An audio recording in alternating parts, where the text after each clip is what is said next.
Sanitation worker, నేను కూడా PH worker సండులోనే పనిచేస్తూ ఉన్నారు. తోలపు కమల్ గారు బెస్ట్ శానిటేషన్ వర్కర్. అదేవిధంగా బెస్ట్ శానిటేషన్ వర్కర్గా కొత్తపల్లి దుర్గ గారు కూడా వేదిక మీద ఉన్నారు. వారిని మన ముఖ్యమంత్రి చంద్రబాబు నాయుడు గారు సత్కరిస్తున్నారు.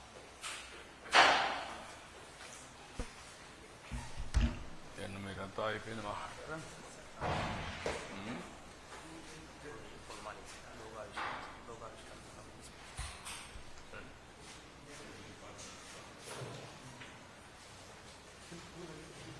ఈ యొక్క సన్మాన కార్యక్రమం అయిపోయిన తర్వాత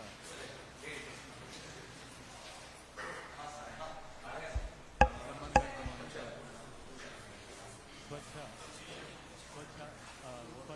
స్వచ్ఛాంధ్ర ఒక ప్లేస్ జరుగుతుంది.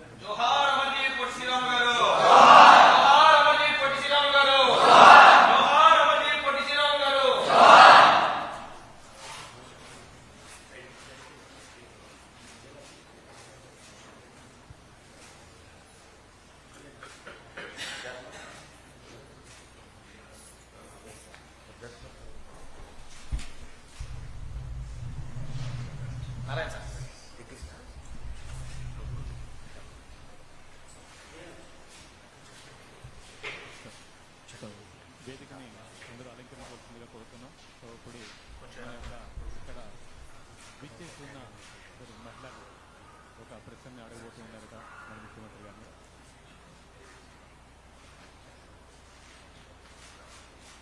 Question sir.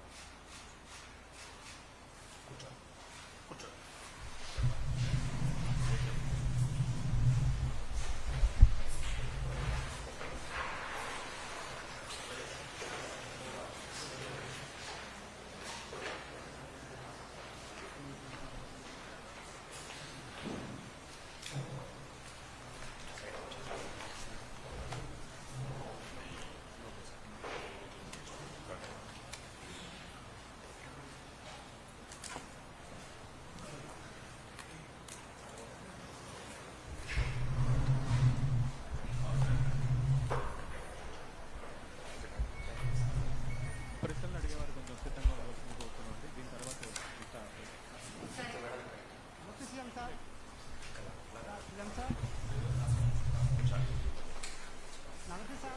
జోహార్ అమర్జీ పొట్టి శ్రీరాములు గారు, జోహార్ అమర్జీ పొట్టి శ్రీరాములు గారు, జోహార్ అమర్జీ పొట్టి శ్రీరాములు గారు.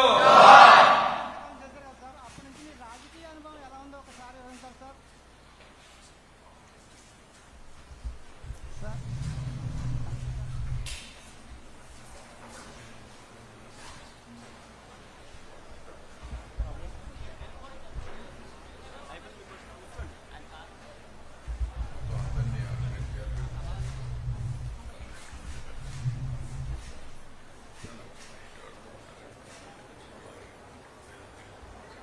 ఏం తమ్ముడు నీ పేరేంటి?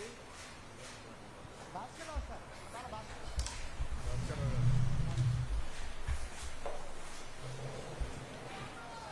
చాలా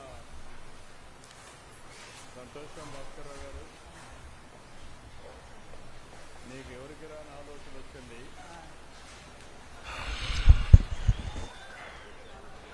ఓసారి చరిత్ర మర్చిపోతా ఉంటాం, అవునండి.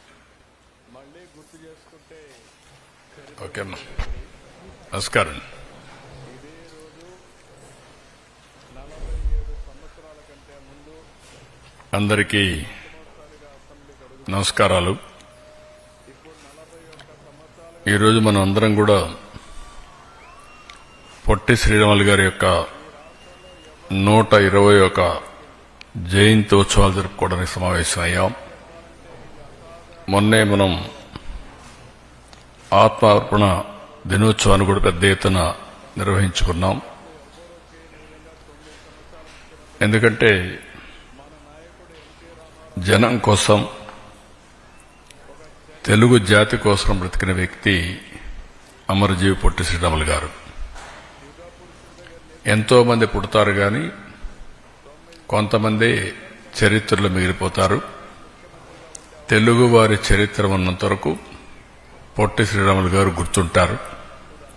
ఆయన చేసిన త్యాగ ఫలితమే భాషా ప్రయుక్త రాష్ట్రాలకు నాంది పలికింది.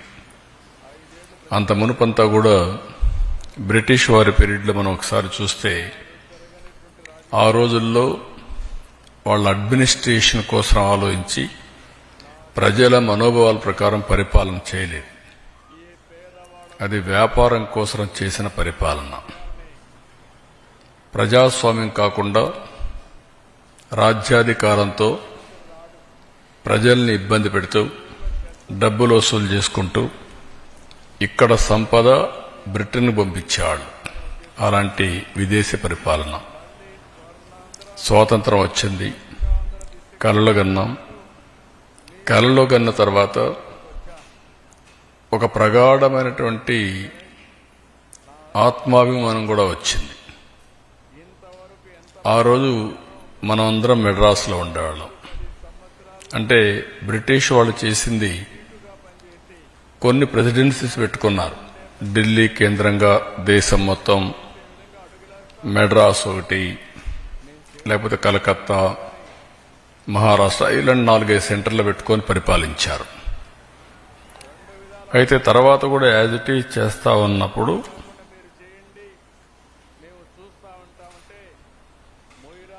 అలాంటివి చేసినప్పుడు ఈరోజు మనం ఒకసారి ఆలోచించినప్పుడు ఆయన ఒకటే ఆలోచించారు. ఏ భాష మాట్లాడే వాళ్ళకి వాళ్ళను పరిపాలించుకునే ఇది రావాలి అనేది ప్రగాఢమైన కోరిక. ఆ విషయమే మీరు చూస్తే ఎన్నో సంవత్సరాలుగా ఇప్పుడుండే ఆంధ్రప్రదేశ్ కానీ, పార్ట్ ఆఫ్ ఒరిస్సా కానీ, కర్ణాటక కానీ, కేరళ కానీ, ఇవన్నీ కూడా మెడ్రాస్ ప్రెసిడెన్సీలో ఉండేటివి.